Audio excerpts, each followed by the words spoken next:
not a theater person. Yeah, I'm not a theater person. I'm just a guy that builds stuff, and I got into theater. So,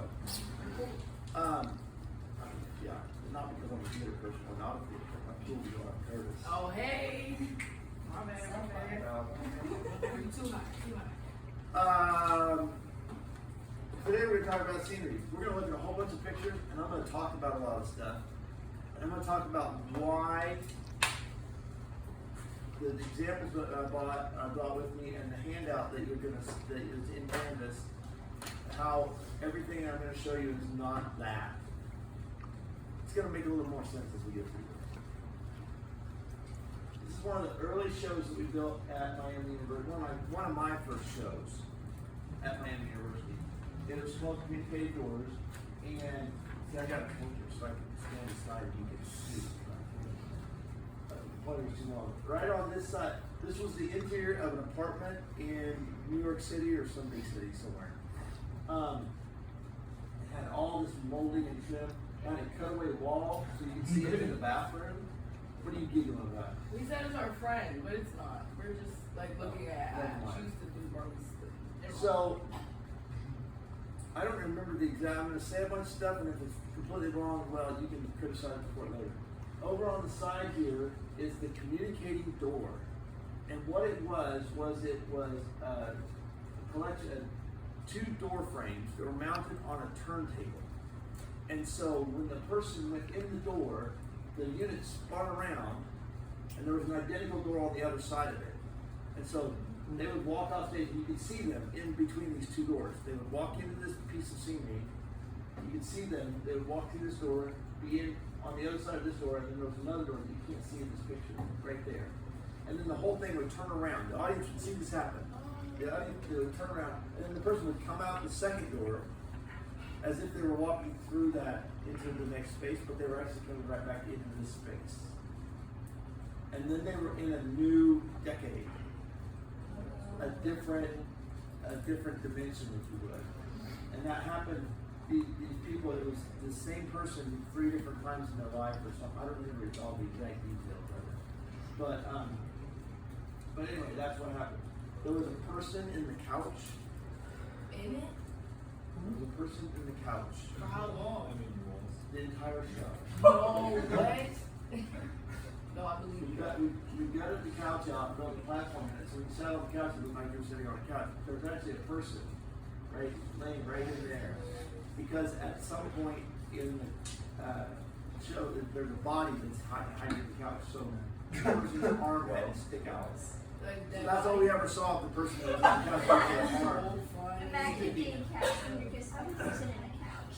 What's No, that? bro, whose casting is that? Like, It might just be a crew member. It was the tall kid because he had the longest arm. I don't remember the exact name.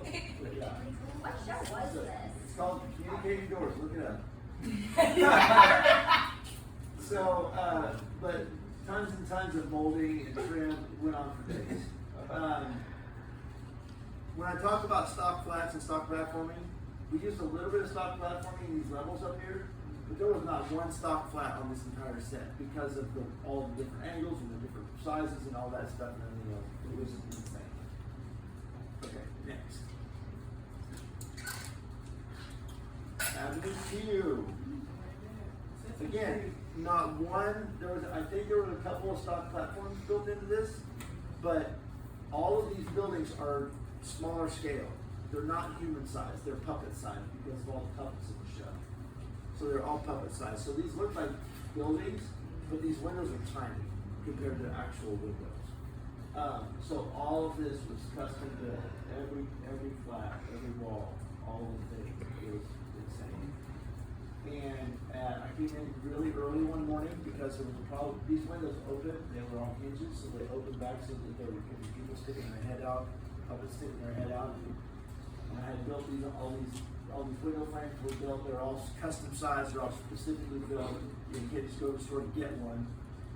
I came in. We had a problem with one of the hinges on one of these. I'd taken the window off to fix whatever it was, and I dropped. I was working by myself in the theater, and I dropped the stupid window on the floor. It was so pissed. You know how many hours it takes to build one of those windows? How many hours I didn't have? no. Anyway, it was bad. So, again, custom doors, custom windows, everything was custom. This piece of scenery right here was on a turntable, it spun around over the bookcase or something on the backside of it, I don't know what on the backside. There's something on the backside of it, maybe different scenery, Bless you. everything else. This is the last cigarette, this was a one act, that we did 2 one acts on the same set in the same, this was down Studio 88. You can't really see it in this picture because of our bad lighting. Right here, behind her, you can see that there's kind of a line right there, there's a ramp that he's standing on. It goes up to a level that's back here, and the facing of that, the corner of that platform is here, it runs back behind her there, and across there. But look at the next slide. This is the exact same set, but we've taken the facing off. So at intermission, we would come out and take the facing off, and there was lighting and scenery and crap up underneath there. So we created a whole different set, but it was exactly the same set, if that makes sense. This was probably as close as we're getting all the pictures I'm going to show you to stock scenery, because there's a wall back here. Was there a wall back there? I don't remember. There was scenery here. This piece of scenery came in here. This flat thing, they got carried off in intermission. And I don't remember if there was a wall behind that or not. But this was just an example of how we use the same set to do multiple shows on, by changing small pieces of the scene, so that it can do multiple things. I don't remember if there was a anything on the back wall or not. Okay, moving on. Oh, and the whole thing is the whole thing is up on a level. There's a front right here that's like 6 inch high level. The whole thing is built on top of the front. In the next group, this one, I really wish we had better pictures of this one. Because they're too zoomed in. They're taking pictures of performance, not taking pictures of scenery.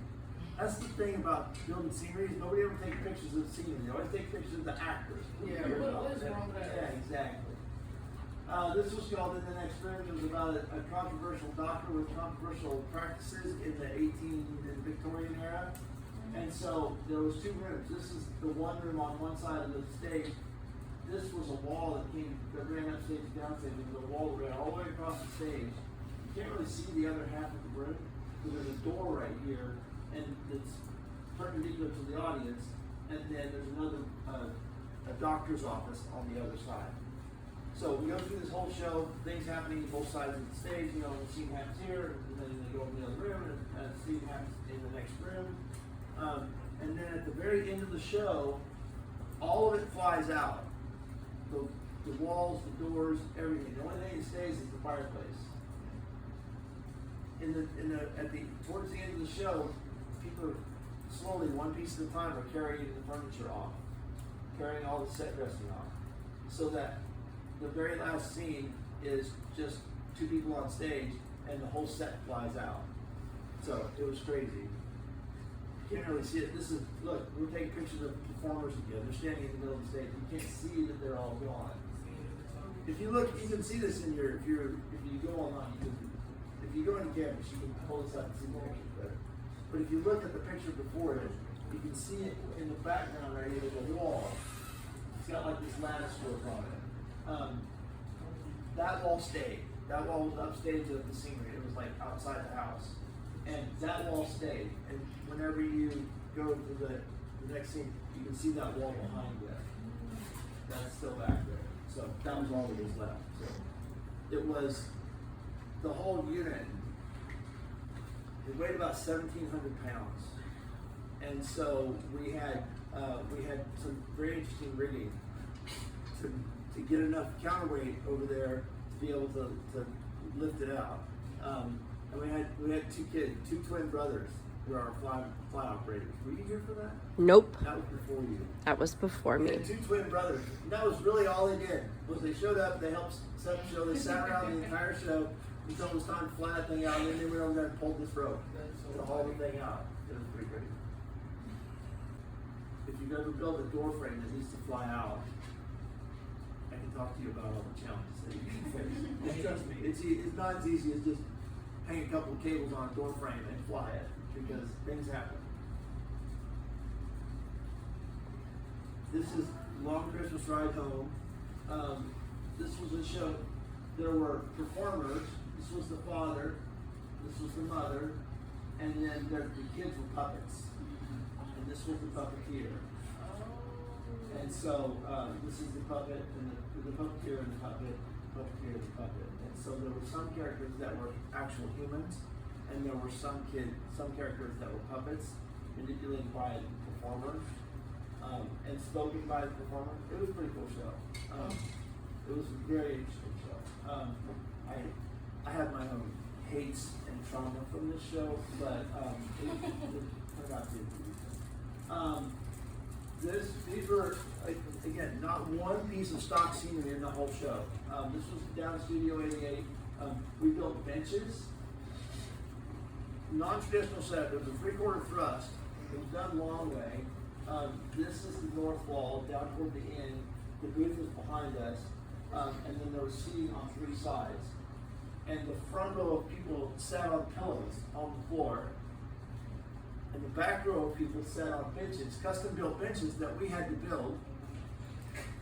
Did you want to? No, I didn't want to. I was really mad about this. And then we had a masonite floor that stayed down to the floor. And then there was this wall in the back.